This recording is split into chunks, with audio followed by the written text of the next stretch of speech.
নমস্কাৰ আপোনালোক সকলোকে পুনৰবাৰ স্বাগতম নাজমাই মজিদ বন্ধুসকল কলকাতা চামক আজি 9টা গুৰুত্বপূৰ্ণ খবৰ। প্ৰথমটো খবৰ, গুৱাহাটীত পুনৰ ভয়ংকৰ ঘটনা। গুৱাহাটীত বাংলাদেশী দুদৰ্শ সন্ত্ৰাসবাদীৰ মুক্ত বিচৰণ। বাংলাদেশৰ দুই দুদৰ্শ সন্ত্ৰাসবাদীক গ্ৰেপ্তাৰ কৰা হৈছে গুৱাহাটীত। অসম আৰক্ষীৰ চোৰাংচোৱা বিভাগে গুৱাহাটীত গ্ৰেপ্তাৰ কৰে দুই বাংলাদেশী সন্ত্ৰাসবাদীক। ধৃত দুজন হৈছে ক্ৰমে বাহাৰ মিয়া আৰু ৰাছেল মিয়া। এই দুজনকে গ্ৰেপ্তাৰ কৰা হৈছে। বাহাৰ মিয়াৰ ঘৰ বাংলাদেশৰ ব্ৰাহ্মণবাৰী জিলাত আৰু বাংলাদেশৰ ঢাকাত ঘৰ ৰাছেল মিয়াৰ। গুৱাহাটী ৰেল ষ্টেচনৰ পৰা ৰেলযোগে শিলচৰলৈ যোৱাৰ পৰিকল্পনা আছিল দুয়োৰে, আৰু সেই সময়তে অসম আৰক্ষীৰ চোৰাংচোৱা বিভাগে গ্ৰেপ্তাৰ কৰিবলৈ সক্ষম হয়। পৰৱৰ্তী খবৰ, দেশত অন্ত পৰিল লোকসভা নিৰ্বাচনৰ চতুৰ্থ পৰ্যায়ৰ ভোটগ্ৰহণ। আৰু সোমবাৰে সন্ধিয়া 5 বজালৈকে দেশৰ কোন কোন ৰাজ্যত কিমান শতাংশ লোকে ভোটাধিকাৰ সাব্যস্ত কৰিলে চাওঁ আহক। দেশৰ 10খন ৰাজ্যত সোমবাৰে পুৱাৰে পৰা অনুষ্ঠিত হৈছিল ভোটগ্ৰহণ। আৰু ইভিএমত ভাগ্য বন্দী হ'ল 10খন ৰাজ্যৰ 96খন আসনৰ 1717গৰাকী প্ৰাৰ্থীৰ ভাগ্য। সোমবাৰে বিয়লি 5 বজালৈকে জম্মু কাশ্মীৰত ভোটদানৰ হাৰ মাত্ৰ 35.75%। অন্ধ্ৰপ্ৰদেশত 68.04%, বিহাৰত 54.14%, ঝাৰখণ্ডত 63.14%, মধ্যপ্ৰদেশত 68.01%, মহাৰাষ্ট্ৰত 52.49%, উৰিষ্যাত 62.96%, তেলেংগানাত 61.16%, উত্তৰ প্ৰদেশত 56.35%, আৰু পশ্চিমবংগত সৰ্বাধিক 75.66% ভোটদান সাব্যস্ত কৰিছে বা ভোটাধিকাৰ সাব্যস্ত কৰিছে ভোটাৰে। আৰু এই তথ্য প্ৰকাশ কৰিছে ভাৰতীয় নিৰ্বাচন আয়োগে। পৰৱৰ্তী খবৰ, দেশৰ কোটি কোটি মহিলালৈ ভাল খবৰ। অহা 1 জুলাই তাৰিখে দেশৰ প্ৰতিগৰাকী দৰিদ্ৰ মহিলাৰ বেংক একাউণ্টত জমা হ'ব 8,500 টকাকৈ।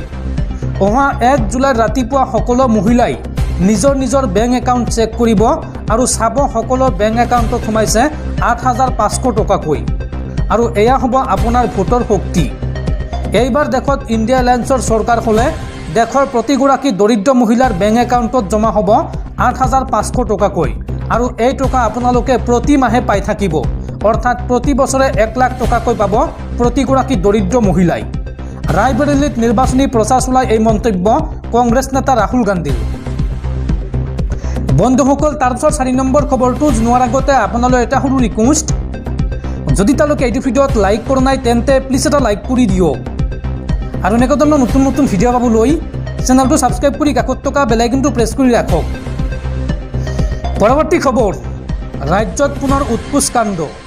এইবাৰ 20,000 টকা উৎকোচ লৈ হাতেলোতে গ্ৰেপ্তাৰ হ'ল জনস্বাস্থ্য কাৰিকৰী বিভাগৰ এইগৰাকী কাৰ্যবাহী অভিযন্তা জয়ন্ত গোস্বামী। দুৰ্নীতি নিবাৰক শাখাই হাতেলোতে গ্ৰেপ্তাৰ কৰে অভিযন্তা জয়ন্ত গোস্বামীক। আৰু অভিযন্তা গোস্বামীক গ্ৰেপ্তাৰ কৰাৰ পিছতেই তেওঁৰ বাসগৃহত অভিযান চলোৱা হয়। আৰু কাৰ্যবাহী অভিযন্তা জয়ন্ত গোস্বামীৰ বাসগৃহৰ পৰা এই পৰ্যন্ত উদ্ধাৰ কৰা হৈছে 80 লাখ টকা। উত্তৰ লখিমপুৰ সংমণ্ডলত কৰ্মৰত আছিল এই বিষয়াজন।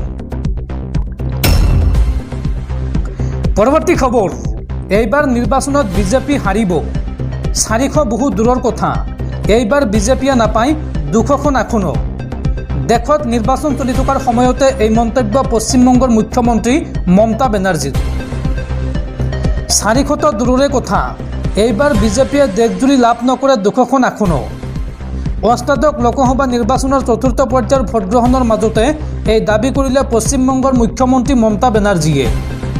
পশ্চিমবংগৰ মুখ্যমন্ত্ৰীগৰাকীয়ে দাবী কৰা অনুসৰি বিজেপিয়ে এইবাৰ সমগ্ৰ দেশত 195খন আসন লাভ কৰিব, তাতকৈ এখনো বেছি আসন লাভ নকৰে। ইয়াৰ বিপৰীতে বিৰোধী গোট ইণ্ডিয়াই 300ৰ পৰা 315খন আসন লাভ কৰিব। এই ভৱিষ্যতবাণী পশ্চিমবংগৰ মুখ্যমন্ত্ৰী মমতা বেনাৰ্জীৰ। সোমবাৰে পশ্চিমবংগৰ এক প্ৰচাৰ সভাত মমতা বেনাৰ্জীয়ে কয় যে এই পৰ্যন্ত যি হিচাপ সেই হিচাপ অনুসৰি নিৰ্বাচন খুব ভাল হৈছে। হেয়ে বুজি বাবুৰ মুখ শুকাই গৈছে। তেওঁ বুজি পাইছে এইবাৰ আৰু দিল্লীত মোদীবাবু ঘূৰি নাহে। আমাৰ হাতত এই বিষয়ে হিচাপ আছে। এই পৰ্যন্ত যি নিৰ্বাচন হৈছে তাত বিজেপিয়ে 400 দূৰৰে কথা 200খন আসনো লাভ নকৰে। তেওঁ ভাষণত লগতে কয় যে মোদীবাবু যাব, দিদি ইয়াত আপোনালোকৰ সৈতে আছে।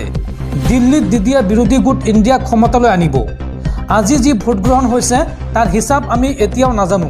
সেয়ে এই পৰ্যন্ত যি হৈছে তাৰ পৰা ক'ব পাৰোঁ বিজেপিয়ে অতি বেছি 195খন আসন পাব আৰু ইণ্ডিয়াই সমগ্ৰ দেশত 300ৰ পৰা 315খন আসন লাভ কৰিব। এই মন্তব্য পশ্চিমবংগৰ মুখ্যমন্ত্ৰী মমতা বেনাৰ্জীৰ। উল্লেখযোগ্য যে এইবাৰ 400 পাৰ শ্লোগানেৰে নিৰ্বাচনত নামিছিল বিজেপি, কিন্তু তৃতীয় পৰ্যায়ৰ ভোটগ্ৰহণৰ সময়ৰে পৰা এই শ্লোগান প্ৰায় বাদ দিছে বিজেপিয়ে। ইয়াৰ বিপৰীতে তৃতীয় পৰ্যায়ৰ পৰা মনোবল বৃদ্ধি পাইছে বিৰোধীৰ। এনে পৰিৱেশৰ মাজত আজি তৃণমূল কংগ্ৰেছৰ মুৰব্বীগৰাকীয়ে আত্মবিশ্বাসেৰে দাবীয়ে কৰি পেলালে দিল্লীৰ পৰা এইবাৰ আঁতৰিব বিজেপি।